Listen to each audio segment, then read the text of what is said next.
마태복음 4장 18절로 22절의 말씀을 보겠습니다. 신약성경 5페이지 마태복음 4장 18절로 22절의 말씀입니다.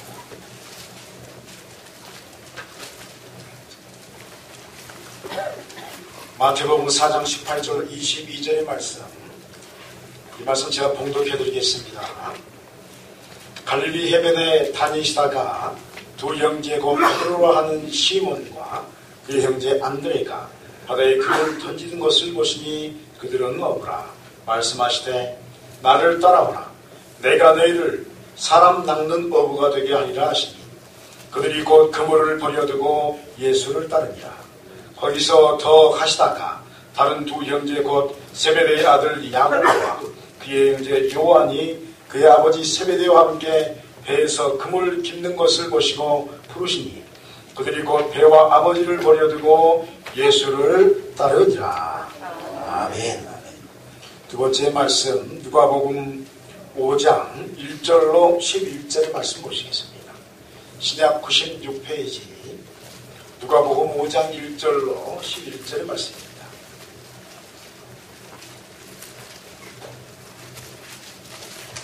누가복음 5장 1절로 11절의 말씀,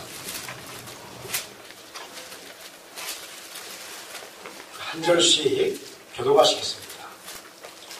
누가복음 5장 1절로 11절입니다. 한 절씩 교독하시겠습니다. 무리가 몰려와서 하나님의 말씀을 들을새 예수는 게네사렛 호숫가에 서서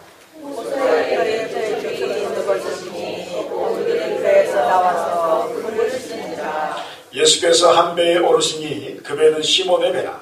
육지에서 조금 떼기를 청하시고 앉으사 배에서 무리를 가르치시더니 말씀을 마치고 시몬에게 이르시되 깊은 데를 가서 그물을 내려 고기를 잡아라. 시몬이 대답하여 이르되 선생님, 우리들이 밤이 새도록 수고하였으되 잡은 것이 없지만 말씀에 의지하여 내가 그물을 내리리이다 하고 그렇게 하니 고기를 잡은 것이 많아 그물이 떨어지니라. 이에 다른 배에 있는 동무들에게 소짓하여 와서 도와달라 하니 그들이 와서 두 배의 채움에 잠기게 되었더라. 시몬 베드로가 이르고 예수의 무릎 아래 엎드려 이르되 주여 나를 떠나소서 나는 죄인이로소이다. 이는 자기 및 자기와 함께 있는 모든 사람이 고기 잡힌 것으로 말미암아 놀라고 세베대의 아들로서 시몬의 동역자인 야고보와 요한도 놀랐습니다. 예수께서 시몬에게 이르시되 무서워하지 말라. 이제 우리는 내가 사람을 기다리라 하시니 11절 함께하겠습니다. 그들이 배를 육지에 내리고 모든 것을 버려두고 예수를 따르니라. 아멘. 오늘 우리 예배를 통해서 여러분의 영혼에 더 깊은 데로 부르시는 은혜가 허락되시기를 주 이름으로 축원드립니다.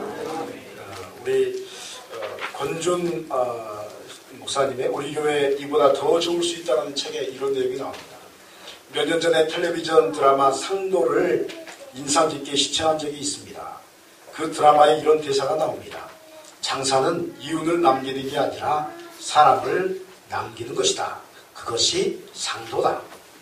그 순간 상도가 사람을 남기는 것이라면 성도는 무엇을 남기는 것일까라는 생각이 들었습니다. 나는 성도는 제자를 남기는 것이라고 정의하고 싶습니다. 우리 교회는 평일에도 불이 환하게 켜져 있고 또 성도들의 발길이 끊이지 않습니다.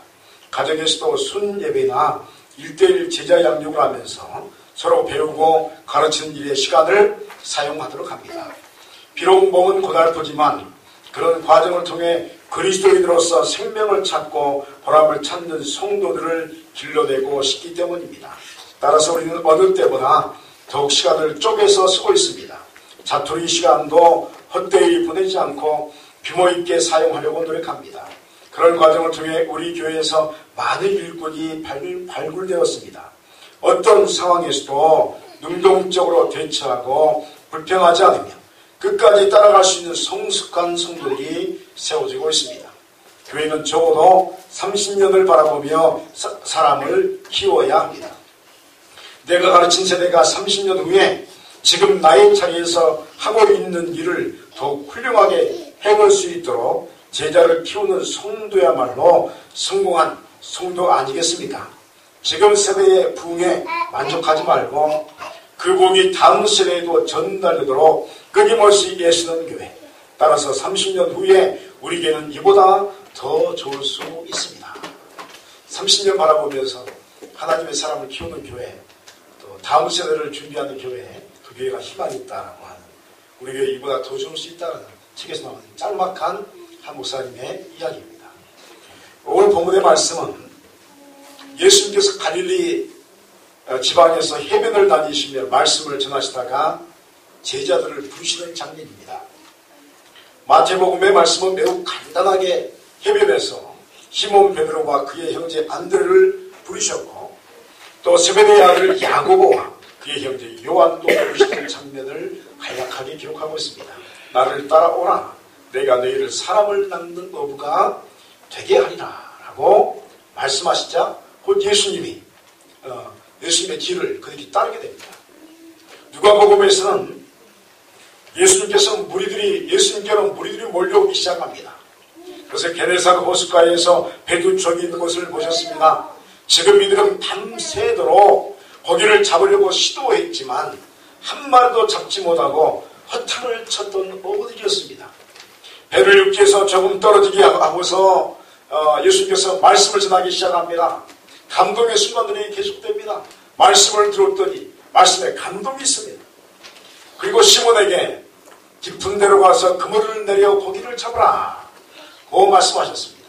이에 베드로가 선생님, 우리들이 밤이 새도록 수고하였을 때 잡은 것이 없지만 말씀에 의지하여 내가 그물을 내리리이다 라고 말하면서 그물을 내렸더니 물고기가 너무 많이 잡혀서 이 그물이 찢어질 정도가 되었다라고 말씀은 이야기합니다. 이에 다른 동료들을 손짓하여 도와달라고 합니다. 그리고 물고기를 잡았는데 2배 가득 차서 2배가 물에 잠길 정도가 되었다라고 기록하고 있습니다.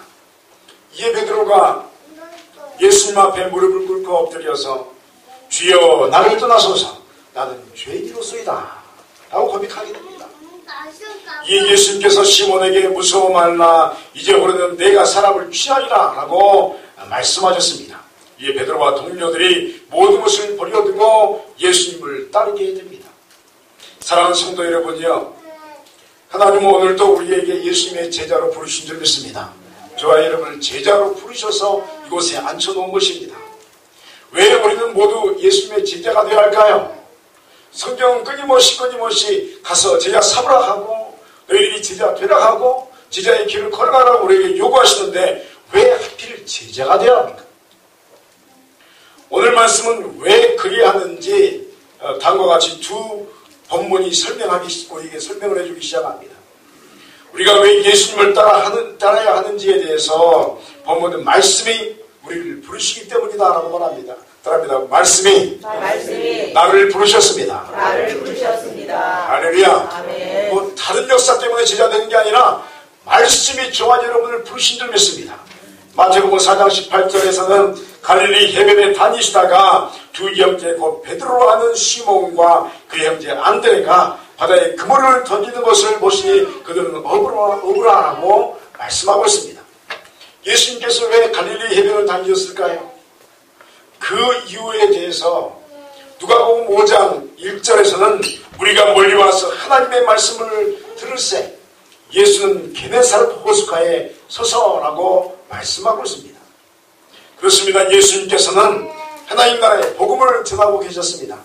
수많은 사람들이 예수님의 말씀을 듣기 위해서 모여들기 시작했습니다. 그리고 이 말씀의 역사가 드디어 예수님의 제자들이 될 사람들의 귓가에 들려지기 시작합니다. 이들은 어부였습니다. 이들은 전날 밤 자신들의 경험과 또 자신들의 어부의 지식으로 최대한 발휘해서 끊임없이 밤새도록 고기를 잡았습니다. 그런데 모두 허탕을 쳤습니다. 한 마리도 잡히지 않습니다. 이상한 밤이었습니다. 호숫가의 얕은 곳에는 물고기가 많이 살았습니다. 여러분, 어려운 퀴즈를 냅니다. 물고기가 호수 얕은 가에 살까요? 깊은 곳에 살까요? 가에 살죠. 어떻게 하셨어요? 이 어부들의 지식으로는, 또 우리 보통 지식으로는 깊은 데 물고기 같다는 거예요. 산호초가 많은 곳, 수풀이 많은 곳, 그곳에 물고기가 많은 곳입니다. 그래서 이곳에는 분명히 물고기가 있는 것입니다. 그런데 이날 밤은 한 마리도 잡지 못합니다. 그래서 이들은 절망했습니다. 밤새도록 한 마리 잡지 못했습니다. 자신들의 일에 대해서 회의를 느끼기 시작합니다. 내가 지금 뭐하는 짓인가? 내가 지금 온 밤을 새도록 물고기를 잡았는데 한 마리도 잡지 못했는데 이게 뭔가? 그렇게 그물을 깁고 있는데 예수님이 오셔서 자신들의 배에 오르셨습니다. 그리고 하나님의 말씀을 전하는데 은혜가 임하기 시작합니다. 절망하는 심령에 은혜가 임했습니다.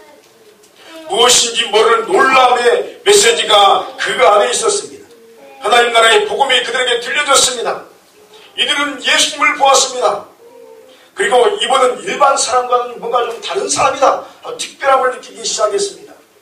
이들의 생각에는 선지자 중에 한 분인가?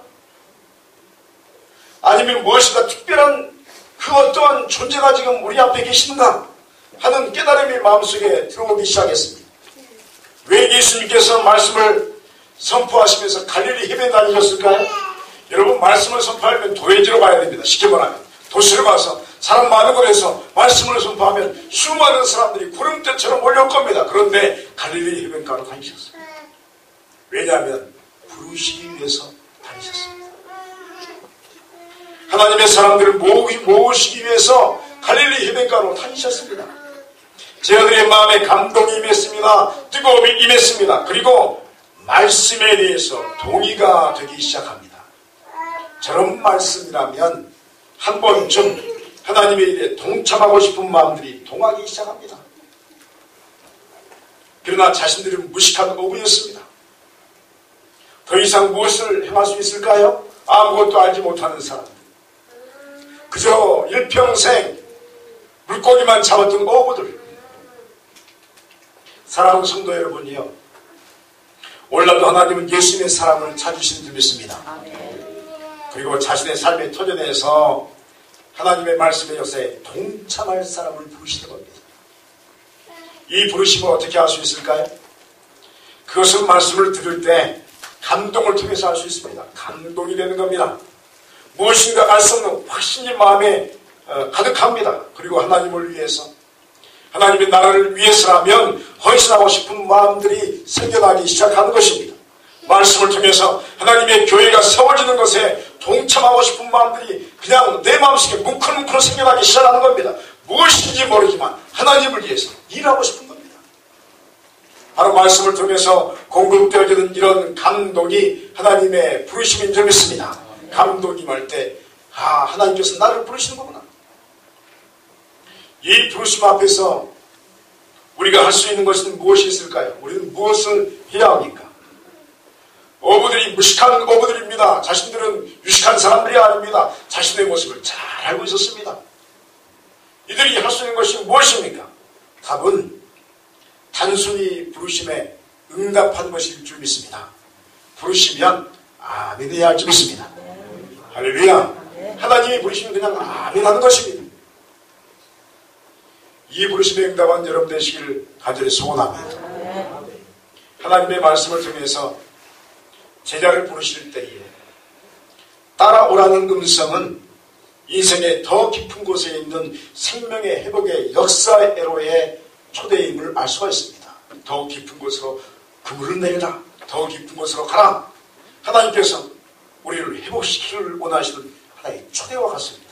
마태복음 4장 19절에 말씀하시되 나를 따라오라. 내가 너희를 사람을 낚는 어부가 되게 하리라 하시니라고 말씀하고 있습니다.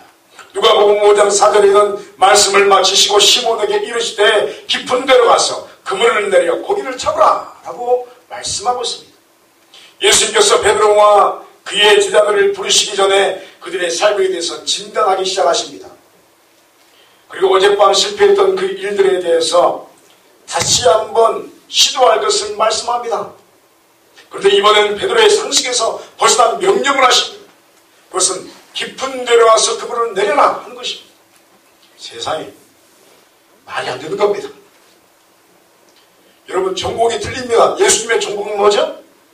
여러분 나무 깎는 겁니다. 대패질하는 게 예수님의 전공입니다.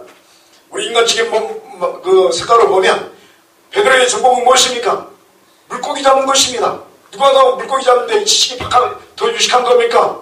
물고기 부분에서는 베드로가 굉장한 상식을 가지고 있습니다. 지식을 가지고 있는 사람입니다. 그런데 예수님께서 베드로의 상식을 깨트립니다. 깊은 곳에는 물고기가 없습니다. 깊은 곳에는 물고기를 잡을 수가 없습니다. 근데 깊은 곳으로 가라 한 것입니다. 얕은 수초가 많은 곳에 영양분들이 많고 또 먹을거리가 많고 자신의 몸을 숨길 수 있는 곳이기 때문에 물고기들이 많이 살 수 있는 것입니다. 그런데 예수님께서 베드로에게 자신의 생각 밖의 명령을 하시는데 그곳이 아닌 더 깊은 곳으로 가라. 여러분 하나님의 일을 하다 보면 가끔 우리가 생각하지 못했던 일들에 대해서 주님께서 말씀하실 때가 있습니다. 인간적인 상식으로는 도저히 불가능한 문제도 주님께서 할 수 있다라고 말씀하실 때가 있습니다. 어느 때는 주여 그거는 내 상식으로 도저히 안 되는 겁니다. 그런데 주께서 해나라 하는 것입니다. 인간의 이 힘으로 안 될 일이 참 많습니다. 그러나 하나님의 능력으로 못하실 일이 전혀 없을 줄 믿습니다. 아멘. 하나님의 능력으로 안 되는 일이 뭐가 있습니까? 왜냐하면 하나님은 천지와 만물을 창조하신 조물주이신 줄 믿습니다. 천지와 만물의 주인 되십니다. 오늘날도 주께서 명령하시면 놀라운 일이 일어날 줄 믿습니다. 아멘. 하나님이 기적을 베푸시는 분이십니다. 모세를 통해서 하나님께서 이스라엘 백성을 이제 출애굽시키기를 원하셨습니다. 그래서 처음으로 창세기 때는 하나님의 이름이 밝혀지지 않습니다. 이야기되지 않고 아브라함과 이삭과 야곱의 하나님 이렇게 됐단 말이에요. 우리 조상의 힘이 그런 뜻입니다. 따라합니다. 아브라함과 이삭과 야곱의 하나님. 그냥 내 조상 아브라함을 만나셨던 절대자 이런 뜻이에요. 그 절대자가 이삭을 만나셨고 야곱을 만나셨는데 그게 우리의 조상의 하나님이다. 이 정도의 이름을 몰라요. 그런데 출애굽시키시려고 하나님이 자기의 이름을 최초로 밝히시는데 나는 스스로 믿는 자들아 야훼라는 이름을 처음으로 계시하십니다. 얼마나 떨리는 이름입니까? 그래서 이스라엘 사람들은요 1년에 딱 한 번만 이름을 부를 수가 있었어요. 대속죄일 때 그것도 다른 사람 모두 못 부리고 대상이 성소에 들어가서 야훼시여 이 말을 하면 딱 한마디 하는 거예요. 그런데 응답이 임하지 않으면 죽는 거예요. 그러니까 이 야훼라는 이름을 우리가 함부로 부르잖아요. 그렇죠? 하나님 그러잖아요. 그런데 야훼라는 이름을 함부로 못 불렀어요. 그래서 뭐라 하겠습니까? 여호와. 야훼라는 이름을 못 부르니까 그 야훼라는 이름을 지칭해서 여호와 그랬단 말이에요. 그런데 이 야훼라는 이름이 계시로 임했습니다. 야훼 하나님이 모세와 함께 하시는 겁니다. 이스라엘 백성을 구원시키겠다는 겁니다. 그리고 나서요 10가지 재앙을 막 애굽인들에게 또 바로에게 보여주기 시작합니다. 왜냐하면 하나님만이 유일하신 하나님이라는 걸 보여주려고 합니다. 10가지의 모든 신들이 다 깨집니다. 애굽의 그 왕성했던 애굽을 세웠다고 믿었던 그 우상들이 모두 깨어지기 시작합니다. 그리고 나서 제일 마지막에 바로의 장자가 죽음을 당합니다. 큰아들이 죽음을 당합니다. 그래서 출애굽이 이제 허락되어집니다. 그리고 하나님께서 모세를 통해서 이스라엘 백성을 인도하시는데 황해로 가야 될 거 아니에요. 도망가려면.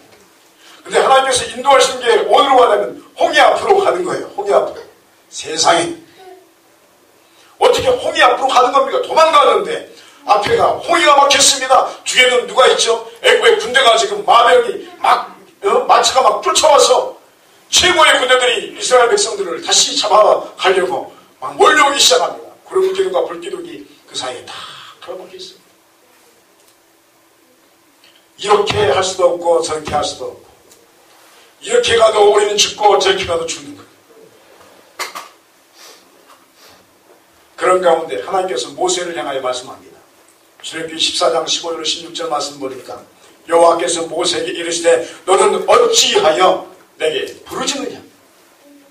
이스라엘 자손에게 명령하여 앞으로 나가게 하고 지팡이를 들고 손을 바다 위로 내밀어서 그것을 갈라지게 하라. 이스라엘 자손이 바다 가운데에서 마른 땅으로 행하리라.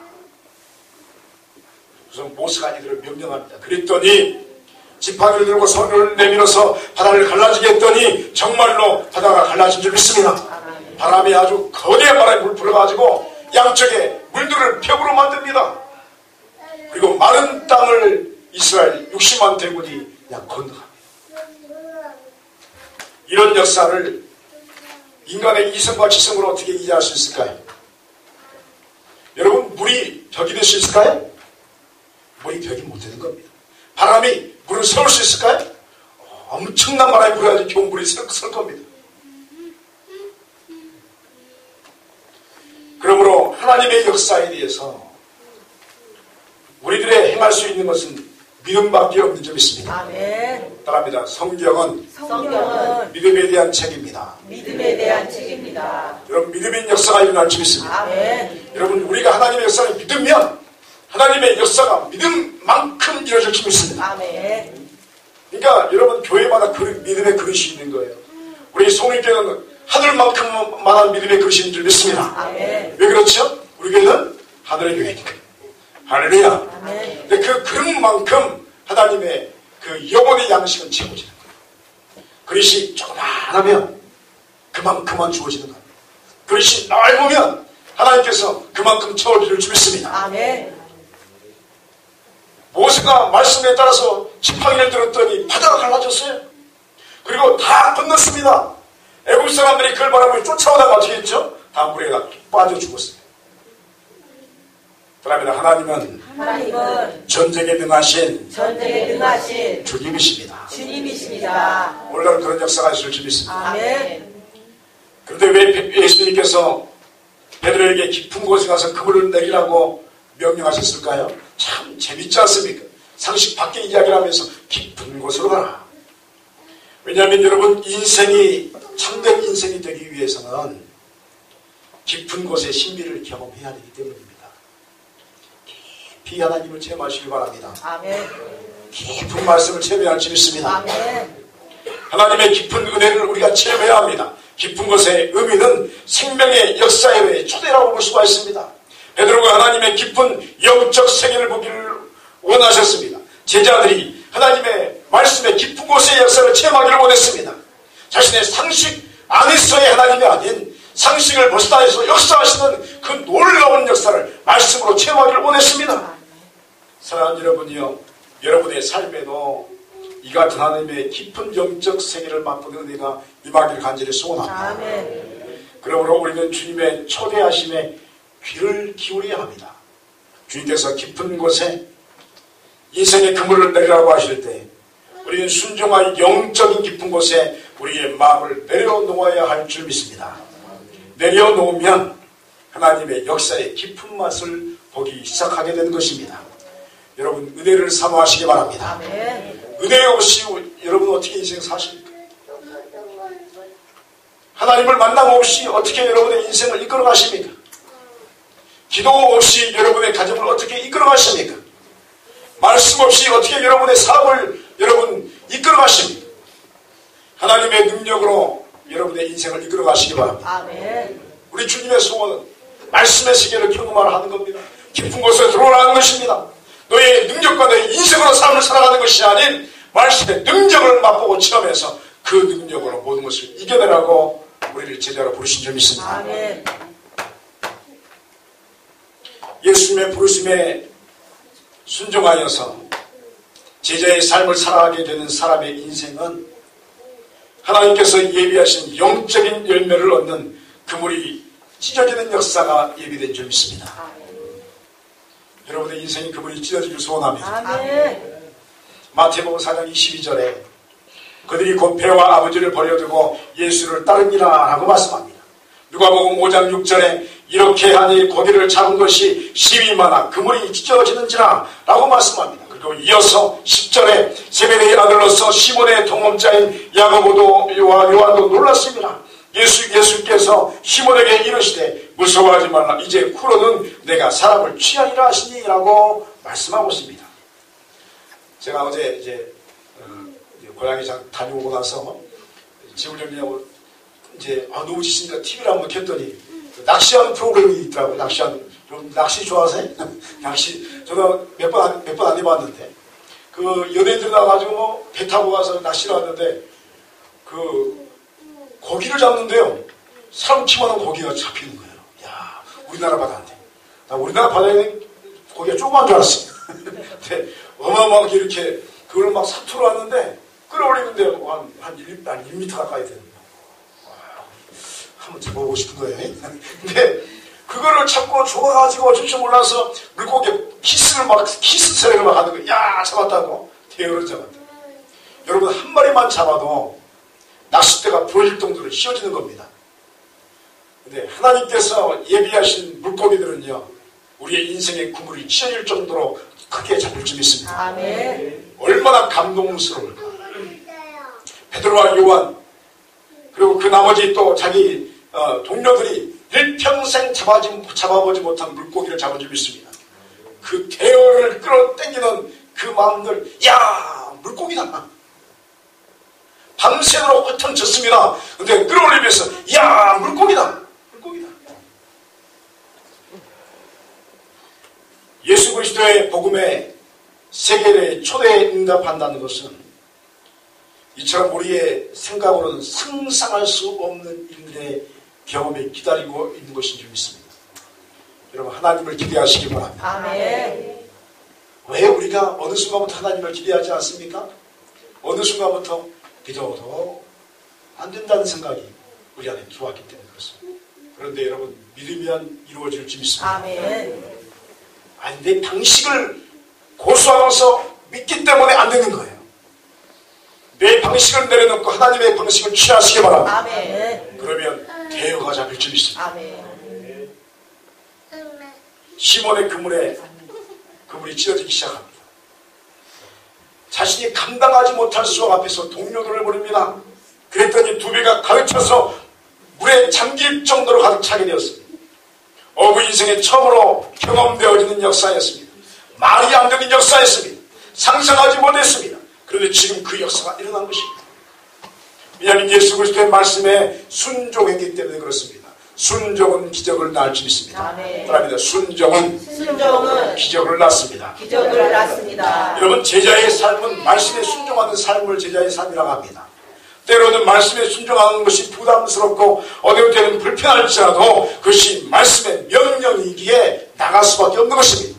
말씀대로 삶을 살아가면 승리할 줄 믿습니다. 아멘. 패션 디자이너 김주환이라는 분이 계십니다. 김주환 하니까 여자 이름이잖아요. 남자분이죠. 그래서 여자분이니까 디자이너 하시겠죠. 남자분이에요. 최근에 방송되는 이 복면가왕 아세요? 모르시는 분들. 가면 쓰고 이렇게 노래 부르는 그 프로그램이 있어요. 복면가왕이 얼마나 인기가 좋은지. 복면가왕이 처음 시작될 때에 이 가면을 디자인해서 만든 사람이 김주환이라는 그 패션 디자이너예요. 이 김주환 대표의 신앙 고백은 본인이 모태신앙이었어요. 모태신앙. 그럼 모태신앙의 별명이 뭔지 아세요? 모태 이것도 모태 저것도 모태. 모태신앙의 별명이 그렇습니다. 모태신앙은 이것도 못하고 저것도 못하기 때문에 모태신앙이라는 거예요. 그런데 요즘에 바뀐 적이 있습니다. 모태신앙은요 뭐든지 할 수 있는 게 모태신앙인 줄 믿습니다. 아멘. 아무튼 이 모태신앙이었어요. 그런데 하나님을 체험하지 못한 삶을 살아가는 겁니다. 종교인으로서의 삶을 살아가는 겁니다. 그러다가 어느 날 이제 자신의 디자인 회사를 차려놓고 자신의 디자인 회사의 이름을 자기 몸에 새기지 못했어요. 그래서 문신하려고 이제 내 몸에 내 사업을 새겨놓고 평생 내가 그걸 하겠다. 그런 마음으로 이제 문신 잘하는 곳을 전문업체를 찾아갔어요. 그런데 디자인을 딱 해서 글씨도 이렇게 다 해놓고 이제 저는 문신 어떻게 하는지 잘 모르니까 문신하려면 프린트를 해야 한대요. 인쇄를 해가지고 몸에 대고 뭐 어떻게 해야 나와야 돼. 프린트가 안 나오면 이게 문신을 할 수 없다는 거예요. 그런데 다 디자인했는데 프린트가 안 되는 거예요. 이상하나? 이게 우리 프린트기가 고장났나 봅니다. 다른 데 갑시다. 그래서 다른 데 가서 이제 또 프린트 하려고 했더니 또 프린터기가 또 안 돼요. 그래서 더 잘 되는 곳에 갔어요. 컴퓨터 잘 되는 곳으로. 그래서 갔는데 프린트가 됐을까 안 됐을까요? 안 되는 거예요. 가는 곳마다 프린트가 안 되는 거예요. 기계가 고장났을까? 다른 건 다 잘 나와요. 근데 이 문신만 하려고 딱 집어넣으면 프린트기가 멈춰버립니다. 놀래가지고 이런 일이 없는데 이상하다고. 다음에 합시다. 이제 이렇게 문신하는 사람들이 이거 좀 뭐가 좀 이상하다고. 다음에 합시다. 이렇게 해서 집으로 돌아갔는데 잠을 잤는데 갑자기 자신의 몸에 꿈속에 꿈이라는 걸 알겠더라는 거예요. 이게 꿈이구나. 근데 문신이 새겼는데 흉측한 모습으로 문신이 새긴 걸 너무너무 싫다는 거예요. 소름이 돋아가지고 야 이거 문신하면 안 되겠다 해서 막 꿈을 깨려고 막 난리를 썼다는 거예요. 꿈을 깼어요. 꿈을 깼는데 몸에 문신 그대로 있는 거예요. 놀랍죠? 여러분 이중 꿈이라고 아세요? 꿈속에 꿈을 꾸는 거예요. 깼는데 또 꿈이야 보니까 막 소스라치게 놀래가지고 벗어나려고 주기도문을 하기 시작했대요. 하늘에 계신 우리 아버지 막 했더니 그 꿈에서 깨어났다는 거예요. 자기가 막 깨서 막 주기도문 하니까 자기 아내가 갑자기 놀래가지고 같이 일어나고 주기도문 하더라 해서 왜 주기도문 하나? 막 하늘에 계신 아버지 막 열심히 너무 두려우니까. 그리고 나서 하나님께서 막으시는구나. 몸에 문신하기를 싫어하시는구나. 해놓고 나서 그걸 포기했다고 합니다. 그리고 이제 회사를 경영하는데 후배 한 명이 와가지고 형님정이 가면을 하나 만들어주세요. 해가지고 막 몇 번 거절했는데 거기서는 자기로 이렇게 확정을 했다는 거죠. 그런데 이 복면가왕에 보면 이렇게 가면 쓰잖아요. 가면 쓰면 어려운 점이 뭐냐면 여자 가수들은 화장을 하고 오잖아요. 저는 잘 몰라요. 화장하고 가면 쓰면 나중에 다 이그러진대요. 맞는지 모르겠어요. 아무튼 막 다 지워지고 그런데요. 근데 남자는 잘 모릅니다만. 그러니까 이게 남자분들도 요즘에 화장하잖아요. 이게 화장 안 하면 요즘 목사님들 화장합니다. 이렇게 화면 좀 잘 받으려고 화장하고 이렇게 설계해요. 그러니까 이게 가면 쓰면 이그러지니까 이걸 어떻게 방법이 없는 거야. 이렇게 해서 가기보다 안 되고 난 못한다. 그랬더니 무조건 하라고 해가지고 기도하는데 자신의 상식으로는 도저히 안 되는데 기도했더니 갑자기 잠수들이 있는 옷 있잖아요. 잠수복 그 천으로 해서 만들면 되겠다 해가지고 기도 중에 그냥 깨달음이 온 거예요. 그래서 하나님이 이거 하셨다 해가지고 그 과비를 만들었어요. 그랬더니 대박이 난 거예요. 화장이 안 지워지는 거예요. 그대로 유지되면서 저도 그 이야기 들으면서 어떻게 저게 가능하지 했는데 아무튼 하나님의 지혜로 그게 이제 7일까지인가 이분이 만들다가 잘 나갔죠. 최고의 인기 있는 프로가 됐잖아요. 잘 나갔는데 어느 날 갑자기 이제 방송국에서 이제 요구하는 게 뭐냐면 여러분 좀비라고 해서 좀비? 좀비도 모르세요? 영화를 안 보십니다. 좀비가 뭐냐면 서양 귀신이에요. 서양 귀신. 그러니까 사람은 사람인데 영혼이 없는 시체가 막 돌아다니면서 사람을 잡아먹는 건 이제 최근에 만들어 놓은 이제 드라큘라보다 더 무서운 존재입니다. 옛날엔 드라큘라 아세요? 드라큘라가 뭐냐 박쥐인데 사람의 피를 빨아먹는 귀신이래요. 옛날 서양 귀신이었어요. 근데 이제 드라큘라보다 좀 변형된 사람은 사람인데 이게 영혼 없는 그런 비슷한 이상한 거 있어요. 저도 잘 모릅니다. 아무튼 그거 요즘에 공포영화로 많이 나오는데 좀비 가면을 만들어 달라는 이야기를 들었습니다. 그런데 이분의 마음속에 크리스찬으로서 난 그걸 만들 수 없다. 그걸 포기하면요 재정적으로 굉장히 손해를 보는 거예요. 그런데 기도하면 할수록 그건 내가 도저히 할 수 없다 싶어가지고 그걸 포기를 했답니다. 그랬더니 하나님께서 은혜를 주셔서 마음의 평안을 주시고 또 한 가지 확실한 것은 하나님께서 나와 함께 하십니다. 따라합니다. 하나님께서는 나와 함께 하십니다. 여러분 이건 돈으로도 바꾸지 못할 줄 믿습니다. 나와 함께 하신다는 것이 얼마나 큰 축복입니까? 그래서 간증하는 모습을 제가 보게 되었습니다. 사랑하는 성도 여러분이요, 여러분의 삶의 깊은 곳으로 나가시길 소원합니다.